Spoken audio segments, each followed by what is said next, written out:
We have a presentation for you with three people, myself, Kestrel Michaud, and Bobbi Baugh, and the topic is creative courage. So we've asked the three panelists to think of times when they maybe took a little risk, either in their art making or in their business professional life, things that worked, things that didn't work, their general philosophy on risk-taking within art. And so you're going to see that today. Let me go ahead and tell you about the three speakers before they get up here and start doing their thing here. So Kestrel, of course, I think everybody's pretty familiar with Kestrel. She started working with fabric in high school, making fabric pictures that she framed. And then she discovered that you could quilt them and started quilting, you said 20 years, 6 years, so 2018. And then, as you know, she has taken the quilting world by storm in those few years and has won myriad awards, big awards at Houston and so forth. And this quilt right here, called The Arrival, has just come back from Road to California, where it won Best of Show. So I'm so glad it came back in time for her to show it to us today. So that's really nice. Kestrel has also been on The Quilt Show and Quilting Arts TV, and she calls her quilt style imaginative realism, which I think is perfect, Kestrel. That just describes it so well. She teaches at conferences and on Patreon, which is an online platform, and she's going to tell us a little bit more about that. Kestrel, as you heard, is on the SAQA board and is on several global committees. So she's got lots of knowledge for us to learn about today. Bobbi Baugh, we all know her. I'm going to teach y'all how to say her last name correctly. And you correct me, Bobbi, if I'm wrong.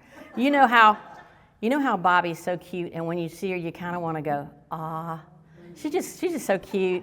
Aw, she's just so cute." Her name rhymes with aw, y'all, so it's Bobbi Baugh. Oh, Bobbi Baugh, she's so cute. Now you know how to say her name. Okay, right. She's from DeLand, and she spent more than 30 years working with, ceramics, not ceramics, commercial printing. My brain's not working. Because they're so similar, right? They both start with a C. All right. 30 plus years in commercial printing, and then she discovered textiles as fine art in 2011. She has a body of work that focuses a lot on the inner journey of a young girl. She wasn't able to bring us a display quilt today, but you'll see some examples as we go through her slides. And so they're a little bit semi-autobiographical and introspective, and I think you'll enjoy seeing her work if you're not already familiar with it. She also explores landscapes in collaged paperworks and collaged and stitched fabric artwork. So sometimes she's combining fabric and paper techniques and materials into the same piece. Bobbi exhibits her work as often as possible, and this blew me away when I read this. She's been accepted into over 65 juried shows since 2011. 65 shows! Oh my gosh! Those include the Visions Art Museum, multiple all-media art shows, and 10 SAQA global exhibitions. Matter of fact, her work is on the cover of the gastronomy catalog, if any of y'all won that as your door prize. She's a juried artist member of SAQA, and she serves the Florida region in a myriad of ways, as you've been hearing today, as our newsletter editor and our catalog designer and chair of the exhibition committee. So she's a huge asset to us. Now, I'm Ellen Lindner, and I spent most of my adult life working as a flight instructor, which means my brain is very, now I've got left and right reverse, which is the one that's very analytical. That's the analytical, that's left, right? correct? So yes, it's left. I've been making art quilts since 2001, and about that same time started teaching art techniques and concepts, and I've had a lot of fun with that. I've also been on Quilting Arts TV and The Quilt Show. I've written 2 ebooks on my techniques and several articles. And I work part-time at teaching. I want it to be my part-time job and not my full-time job. And I'm now teaching exclusively via Zoom. Okay, so I'm going to go first, and so I'll just progress through my slides here and tell you a little bit about them. I want to tell you about my mindset of taking risks. Then I'll show you some of my creative artwork, good and bad, creative revenue streams, good and bad, as we go. First of all, what is creativity? I consider creativity to be problem solving. And it might be, how am I going to fix my hair? Or how am I going to get around this detour? Any kind of problem solving falls under the category of creativity. But it doesn't have to be something entirely new to the planet. It's just something that's new to you. So if everybody is using ruching on their quilts and you never have, the first time you try ruching, you're being creative. Just something new to you. Now let me tell you a little bit about my mindset. When my husband and I were first married, we got all of the typical kitchen gifts. There was a wok, a food processor, lots of casserole dishes, recipe books, etc. And I was a young bride. I didn't know any better, so I actually used that stuff. So I would try out different things, different recipes and so forth, a couple times a week. And I got a little creative, I guess, because I was substituting Velveeta for Parmesan, and that didn't go over so well, and cream of celery soup for cream of chicken soup. And so there were a few things that we didn't save the leftovers, although we did eat everything. But it wasn't long before my husband came up with a name for these meals, and he called them adventure meals. And so an adventure meal was simply one in which I experimented. Now, at the time, I was focused on the end result, dinner. But I realized in hindsight that the process was equally valuable to me because I learned about cooking through that process. I wasn't wasting my time or my ingredients because the process itself was valuable to me. Now, these days, I will occasionally make an adventure meal, but what I always make is adventure quilts.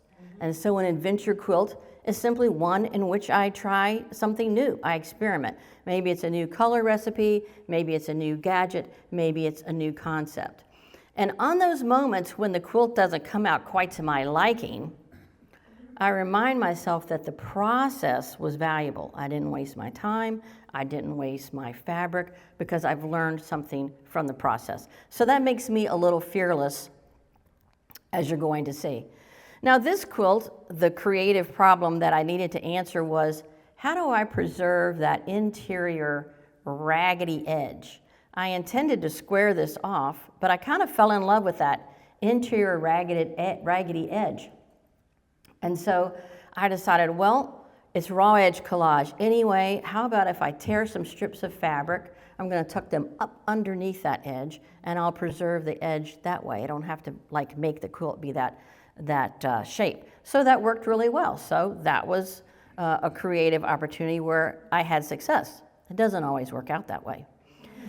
Now this is a little journal quilt called Sea Breeze. So it's the size of a piece of typing paper. I was trying to depict a sea breeze. I needed something that would give me the essence of a breeze. So I took some sheer fabrics and I pin tucked them, just because. And I think it's because I owned one of those pin tucking presser foots. Anyway, I pin tucked it just to see what would happen, and they flared up. And I thought, well, okay, well that could be a breeze. I can use that as an overlay on here. So I put it on this quilt.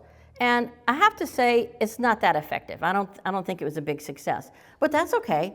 I learned what happens when you pin tuck sheer fabrics. And maybe that's going to be useful to me later. And even if it isn't, that's okay. I was creative. I took a chance. That was time well spent. There's no problem. There's no remorse there. This was a happy accident.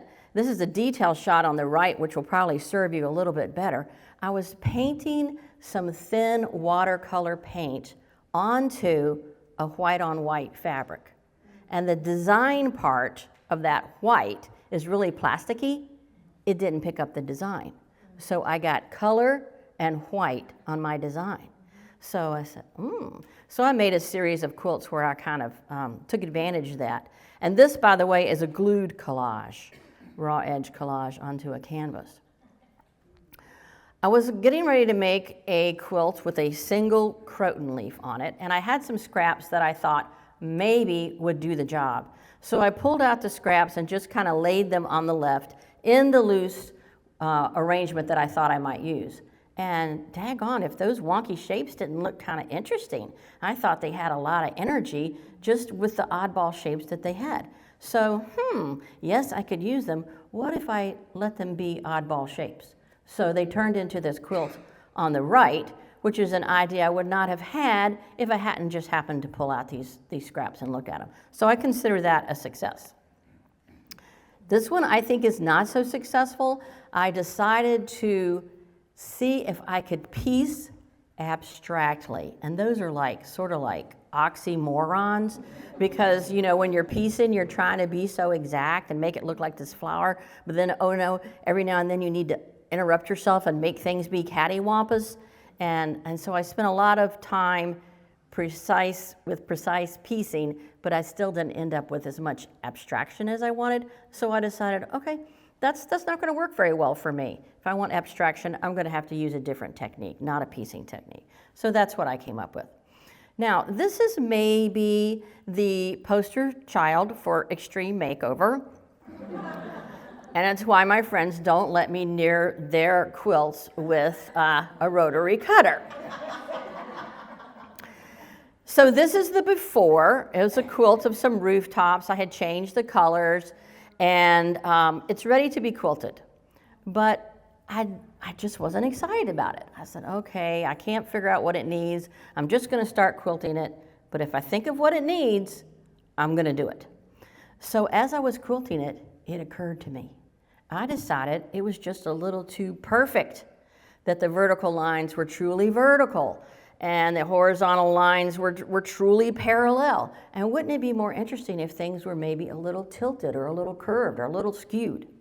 So in one of my more brilliant moments, I took a photo of the quilt and printed it out on paper and then did my experimenting with paper. So the first thing I did was just slice that tallest building and scooch something. And I said, oh, that's immediately more interesting. I liked that. Then I said, well, what if I tilted? Oh, so I like that even better. So I knew I was on the right track.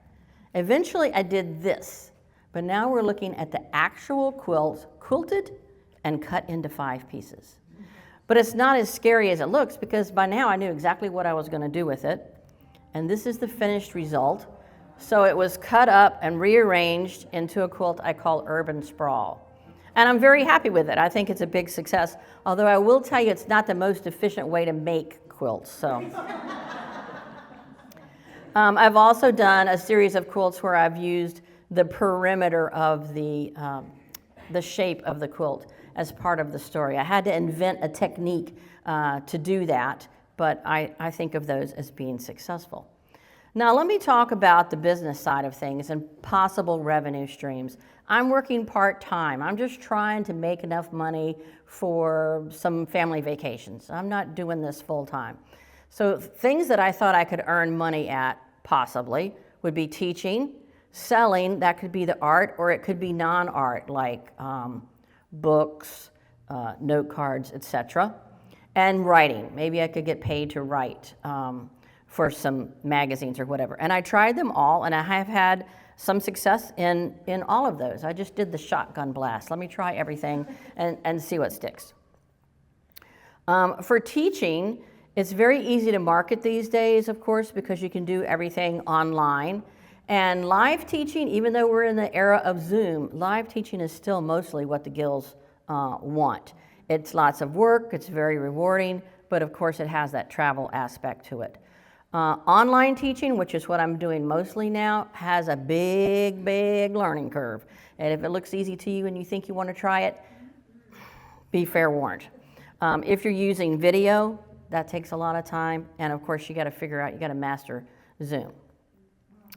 Online teaching, you've got some options. The guilds are still booking teachers as they have all along for their live teachers. You can also have on-demand classes, and I've tried this, where I've made a class with a video and I've got it parked online, and you can purchase access to it just the way you would a Netflix movie, and you go in there and you work the content at your own pace, and you still have access to me via email.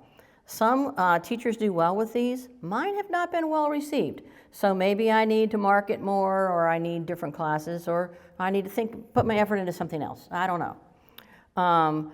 They also have a scheduled interactive class where I could say, hey, next Saturday, I'm hosting a color class online. You pay for it, you show up, and we interact live time, for a class. That means I've got to learn how to receive your money and register you and help you with all your technical stuff. So there's a little bit more involved with that. I haven't tried that yet, but I do intend to.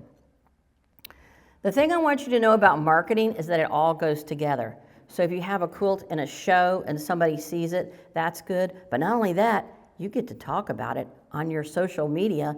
I'm planning for it, I'm making it, I'm packaging the quilts, I'm shipping the quilts. Oh, it's opening night. You get to talk about it a whole lot on your social media. So above and beyond the exhibit itself is the exposure that it gives you. And then if you write a book or you're on a show, all of that goes together. I've had several opportunities come my way, and in every case, they found me. I've never, appealed for, let me be on your TV show, or let me write an article for you, or those kinds of things. I've never submitted any of that stuff. They've always found me just because they saw me, online. And one of those people, Susan Brubaker-Knapp, who invited me to do Quilting Arts TV, I had known for years. So it's not something that happens overnight. I had known her for years when she approached me about being on that show. So it all goes together. I'm a big proponent of websites and a big proponent of you making your own and knowing how to change it. I found that it's easier than I expected, but it took longer than I expected initially. I budgeted 1 month of heavy time. It took me 3 months. But at the end of 3 months, I knew what I was doing. I never had to pay anybody to update my website for me. I can do it now, and I think that was time well spent. Of course, if you have a newsletter, a blog, social media, all of that works well. Sometimes I'll purchase promotion. That works pretty well if I keep it up, which I don't always do. If you can appear in prestigious exhibits or in prestigious shows, I'm talking TV shows, online shows, then of course that's good. Not only does it get you exposure in the moment, it goes on your resume, and so you've always got a little bit more clout, I guess, as an expert. Sales of artwork. I only sell about 3 to 4 pieces annually, not a whole lot. And I've done enough analyzing to realize that I sell almost equally from my website, from exhibits, and from just personal people I know who saw me do something and they want to buy something from me. Writing, I've done 2 ebooks, and those are pretty easy to market. You can download them from my website, so that's pretty easy, or I can put them on a thumb drive and sell them to you in person. Several magazine articles I've done. Those first few I was not paid. They were for the SAQA Journal. So if somebody from the SAQA Journal says, hey, would you write an article on cyanotype? You say, yeah, because then later that's going to lead to some other articles, So yeah, go ahead and do those unpaid things, because that's going to give you the visibility that you want. Things I decided not to do. These are personal to me. I decided I didn't want to do street festivals. I didn't want to do the mass production of making the same thing over and over again. I had an idea for doing what I called plain patterns. I misspelled it because it's a pun of me being a pilot, but the idea was it would be, a design with a color chart of how much fabric you needed for each of these colors, and that's it, no instructions. And I didn't do it at the time, but it's still something in the back of my mind that I might do. Now, the thing about creativity is it requires courage. So you get some wacky idea like cutting up a quilt or whatever, and then you've got to have the courage to follow through on it. But there's a saying that I really like that I think applies. It says, if you never fail, you're not experimenting enough. And for me, I think that's true. This one, I don't think I'm going to read you the whole thing. If you're interested, you can pull out your phone and take a picture maybe. Just things that I consider good if you're trying to move forward in your artwork. Certainly the freebie stuff or the near freebie stuff. Do have those business cards. Do go on social media. Maybe learn a little bit about Instagram. Do make sure you get your quilts photographed well. Okay, I think I'm out of time. So we're going on to Kestrel.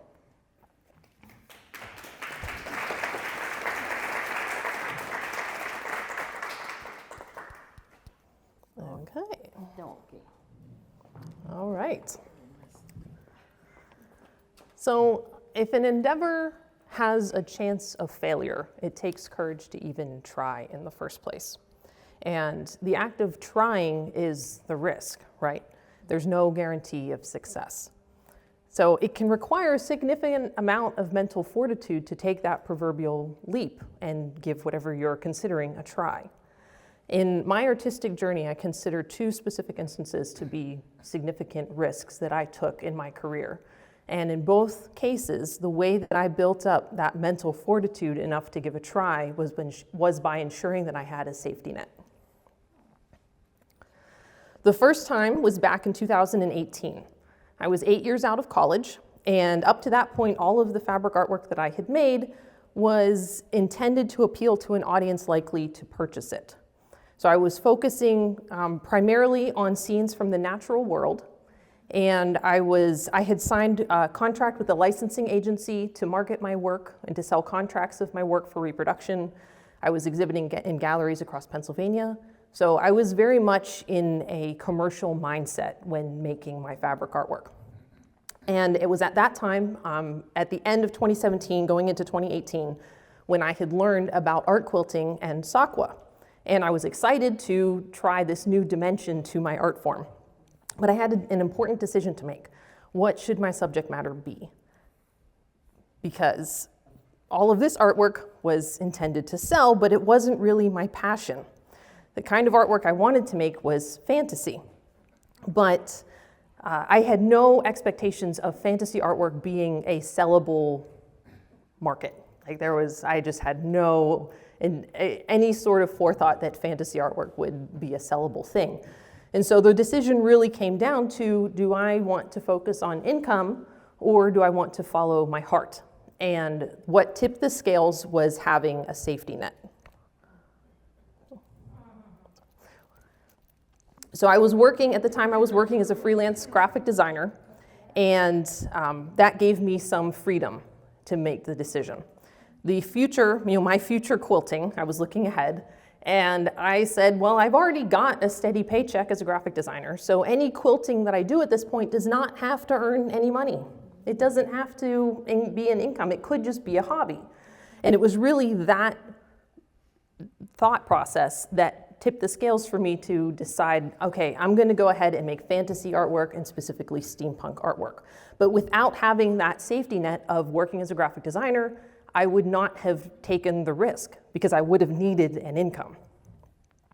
The second situation that I considered to be a significant risk was a few years later in 2021. Now, I had a few years quilting under my belt at that point. I was making fantasy and steampunk themed artwork, and I was starting to find success. I was being recognized with ribbons at art shows. I was being invited to write for different magazines, SAQA Journal, Quilt Folk magazine, and importantly, I was starting to get requests from guilds to teach my process. Now, I have always enjoyed teaching, but I knew that I did not want to teach quilting in the traditional sense. And when I say that, I didn't want to teach like packaged workshops on the circuit, which means traveling around to different guilds and teaching at the big quilt shows. I didn't want to do that. I wanted instead a teaching platform that could meet this following criteria. So what I wanted, first of all, no time limit.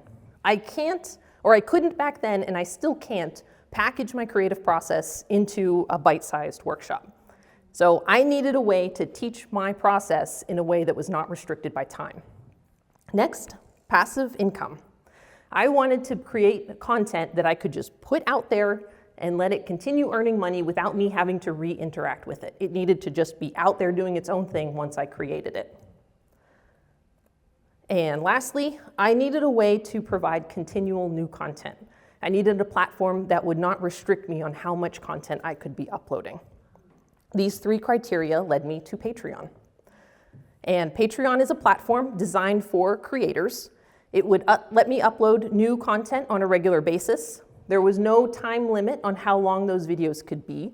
There was no restriction on how many videos I could upload. It was available forever or until I, as the uploader, went and manually removed them from the platform. And it was all accessible to paid subscribers. But Patreon, although it was exactly what I wanted, it was a risk. The first part of that risk was my own money and time. I needed to buy recording equipment. I needed cameras, I needed lights, I needed stands, I needed microphones. It was a lot of money to put into equipment. And on top of that, I needed to spend a lot of time setting up my account, learning the platform, actually making the video content to upload and sell. So, that was, if this endeavor had failed, we're talking tens, if not hundreds of dollars and hours that would be wasted. But the second part of the risk was the market, or the people that I was hoping this content would appeal to. It was an unknown platform. So back in 2021, Patreon, although it had been around for a while, it was being used mostly by young creators, like musicians and other artists, but it was completely unheard of in the quilt world. So I was going to be asking a demographic of people that was several decades older than myself to learn and use a completely new platform to them.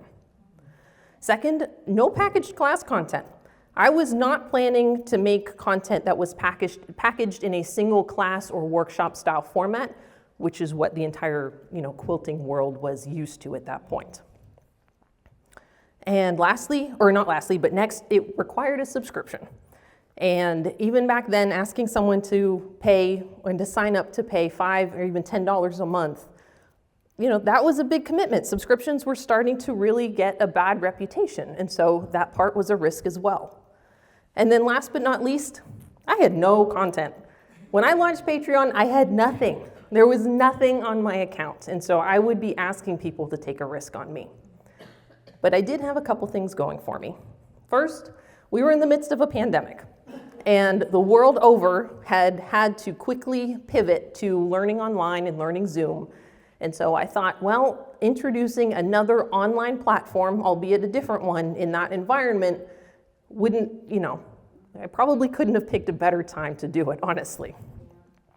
And second, I still had my safety net. I was still working as a graphic designer.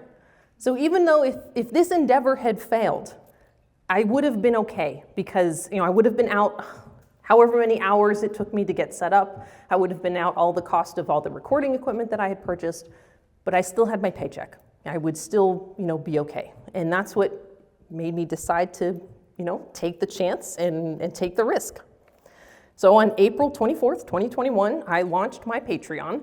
And to do so, I hosted a kickoff live stream event. And I spent 4 hours broadcasting myself on YouTube, demonstrating how to cut fabric on a cutting machine. That recording is still live on my YouTube channel today. And because I didn't have any content on my Patreon at the time, I tried to use this live stream event as a demonstration of the kind of thing I wanted to provide. So this was like, take a chance on me, and this is what you will be getting in the future. But as I said, I had nothing on Patreon at that point. So the other thing that I did was open up an introductory tier. And anyone, the first 10 people to take a chance on me, you sign up to the Explorer tier, and your subscription would be half price. It would be $5 instead of $10 a month for as long as you stay subscribed to me. Well, I had those 10 people sign up before even the first half hour had gone by. And over the course of the event, I had about 100 people total tune in to my live stream. So the event, it wound up being a resounding success. And as I said, the Explorer tier filled up before even a half hour had gone by. Since then, I have been producing content for Patreon like clockwork ever since. Since that day, almost 4 years ago now, I have produced hundreds of hours of video content. We have produced a number of quilt-along projects. All 3 of these you see here, and the show and tell piece I brought today is also a project for Patreon. And I have over 100 paid subscribers, 3 of whom are still in that Explorer tier from 4 years ago. So this event's success, it was a major turning point for me because Patreon represented the quilting equivalent of a steady paycheck. And it was ultimately starting Patreon that enabled me to pivot away from graphic design and start treating quilting as a full-time business. So deciding to make fantasy art in the first place and then later starting a Patreon, those are the 2 biggest risks that I have taken in my career. But both of them relate more to business than art. When it comes to how I make my quilts, things are different. I don't take risks with my art. Which is not to say that I don't enjoy experimenting and trying new things, because I do enjoy that aspect of it. But in order for something to be considered a risk, there has to be a possibility of failure, and I have designed failure out of my creative process. The reason for that is I spend hundreds of dollars and hundreds of hours on every quilt that I make. My quilts have to go out into the world and earn money. They have to pay for themselves. They have to pay, like the materials and time that goes into making them. They have to pay for their own shipping costs. They have to pay for my hardware expenses. They have to pay for my software. I'm running a business. I can't afford to invest hundreds of hours in time and materials into a project and have it fail. So my quilts have to be successful or I can't afford to keep making them. That means there's no room for risk. So how do I guarantee success? Well, it all comes down to the process. I have developed a roadmap, or a formula, you could say, for creating my quilts. And that formula is made from a series of rules and guidelines, and as long as I follow those rules and guidelines, I know that the end result will be a quilt worthy of judged competition. That is my definition for success. And it works, this formula I have developed works for any subject matter as long as it is either realism or imaginative realism. So here's an example. One of the rules that I follow is the highlight, midtone, shadow rule. And what this means is every color within a design is broken down into 3 values: highlight, midtone, and shadow. So on Yoda here, his white fur is made from a bright white fabric for the highlight, a medium blue fabric for the midtone, and a darker blue fabric for the shadow. Same with the black fur. We have a light gray, a medium gray, and then solid black. The result is the illusion of 3-dimensional form on the flat 2-dimensional surface of the quilt. Now, as you can see, each of those values, is a different fabric in the finished quilt. So here's another rule. Each fabric can only be used once throughout the design. So in this example, my friend in the setting sun, I have 3 different areas that have the same progression of color and value. We have the sky, the water, and the cliff in the bottom. And all 3 of those areas go from a white to yellow to orange to darker red and finally to a dark maroon. But each of those areas is made from different fabrics. And that's because of the fabric's texture. It would be very strange for the texture of the water to appear in the sky, and vice versa. Doing that would break the illusion of realism. So those are just 2 of my rules, but I have rules like that for every step of the process. It's I like to think of my formulaic process as being this little cart that I'm in, and it has these guide rails or these safety rails, and as long as I stay in the cart, the end of the track will be the finished quilt worthy of judged competition. But sometimes I like to stick my arm over the edge of the cart and wave a little bit, and that is the experimentation. I do like to try new things, but only ever about 5% of the total quilt will be experimentation. That's because the rest of the quilt has to stay in that safety cart in order to get to the destination. That way I get to experiment a little bit, but I still have the assurance of winding up with a quilt that I can send out to judged competition. And that, in the nutshell, is why I don't consider my experimentation to be a risk. So take a look at El Pollo Diablo here. I had never done a quilt with curved edges.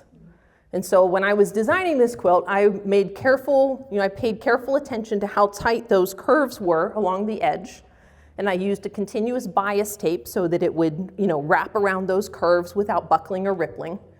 And because I knew my hanging sleeve could not be all the way up to the top of the quilt, I pre-washed my wool batting so that it tightened up and got really thick. And now that quilt stays nice and straight, even though about the top 4 inches really are sticking up above the hanging sleeve. So it's nice and stiff and flat on my wall. It worked out, even though it was an experiment. And the one that got away, I had never made trees out of individual leaves. Before this quilt, all of my trees had been from kind of like blobs of color that had been just arranged in a general tree shape. But for this quilt, the trees were close enough to the viewer that I wanted them to have a lot more detail. So what I did was cut individual leaves and leaf clusters out of 4 different fabrics and then overlaid them in a confetti-style design and then quilted it.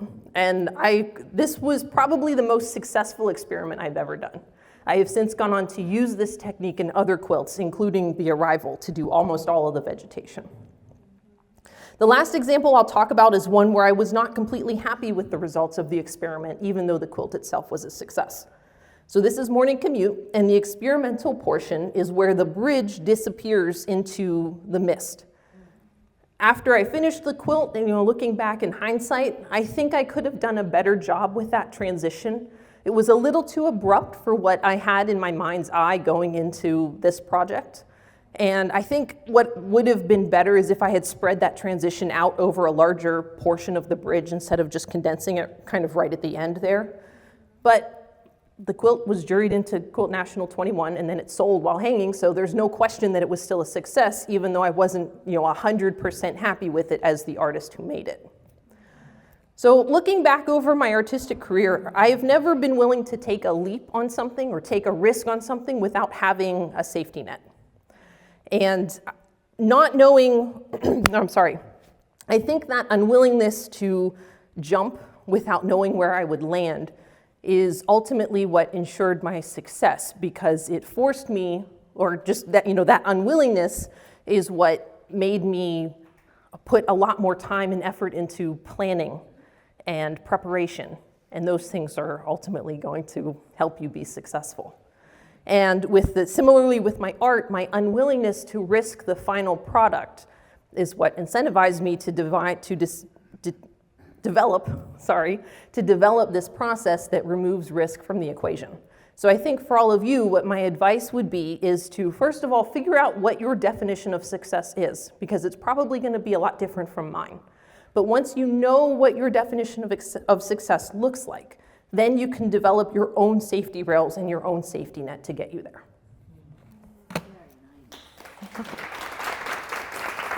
This, and We're going to shift gears a little bit. I told Ellen I wanted to be a little more philosophical. And I also want to switch so that this is not so much about me. I want it to be about you. I talk to a bunch of artists. At places like this, I talk to textile artists. In my community of DeLand, I have some art buddies that I talk with. When I do street festivals, people will come up to me who are at various stages, the other fellow artists who may be way more accomplished than I am, or startup artists.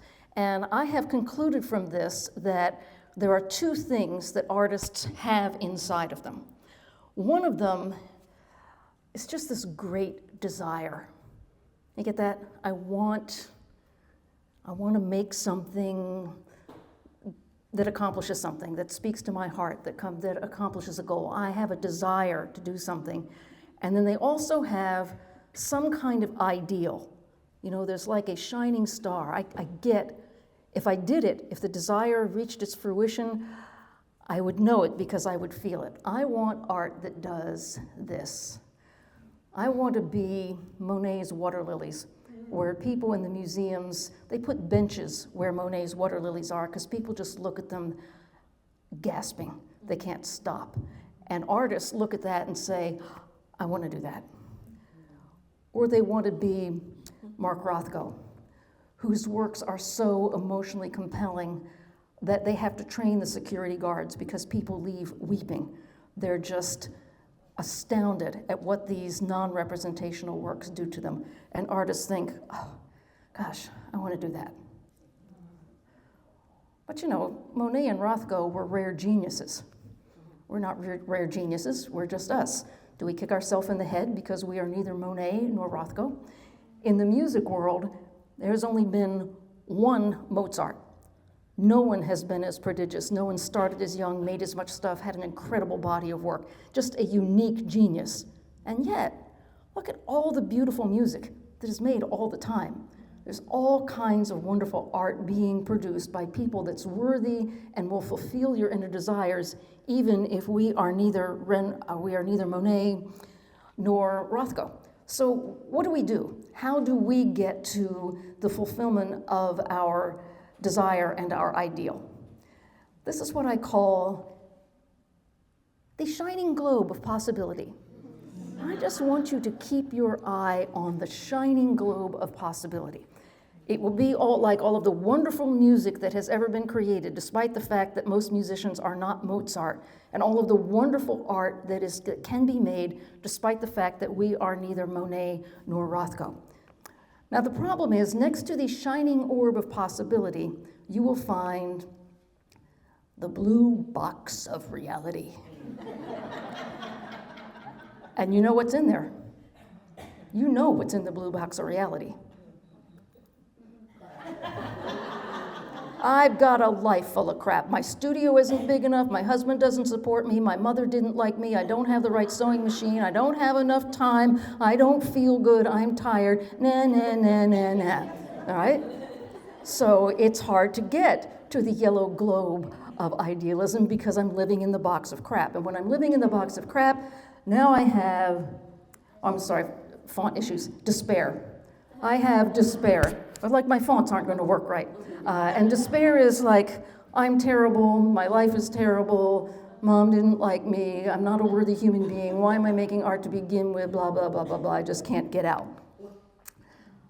And tied to that is, well, I can't do anything because I'm waiting to find my artistic voice. All right, but we're going to stop on that one just for a minute, because all of us in our life need a point where mom or grandma comes and butt slaps us upside the head. This is the one. I don't know if you've ever been in church life where the pastor starts preaching about spiritual gifts and the people in the church get all excited and say, oh, I want to serve the church. I'm my spiritual gift. I'm waiting for it. I wonder what my spiritual gift is. And meanwhile, the pastor is saying, we could use some people to help in the children's nursery or to cook in the kitchen or to do some administrative work on committees. Perhaps you would find it by doing some work. Well, that's what's going to happen with your art. It doesn't fall down and hit you from the head. Oh, my artistic voice, and then you start making work. It just isn't going to happen that way. All right, that's part of the box of crap of reality. And I need to take some classes first. That's my problem. I can't fulfill my ideal because I haven't taken enough classes yet. Here's another one. Classes are not bad, okay? Here's the asterisk. There's a time and place to go take classes. If you decide, for example, that you want dyeing to be a part of your work and you really know nothing about it, it's a technical thing. You're going to have to go take a class and learn how to make some dyeing. That's fine. Or if you just like classes and this is how you spend your money, you and your family don't go on vacations, you go take classes instead, that's how you use your money, that's fine. It's just fun. But it can so easily be an excuse from fulfilling that desire. See, because when we were back at slide 1 and I talked about artistic desire, all around the room I'm seeing nods. You know what I'm talking about. You know what you want to make. You don't have to go take another class to start. So, what do? What are we supposed to do with the desire that's in us and the golden globe of possibilities and the fact that we're not there yet? I have a couple suggestions. Look. This is going to use the thinking side of your brain. Look intently. I mean, really look at other artists' work. Just this week, just on a whim, I was picking up my what am I going to read in the morning time. I said, I haven't looked through that Lark book of 500 quilts in a while. Oh my goodness.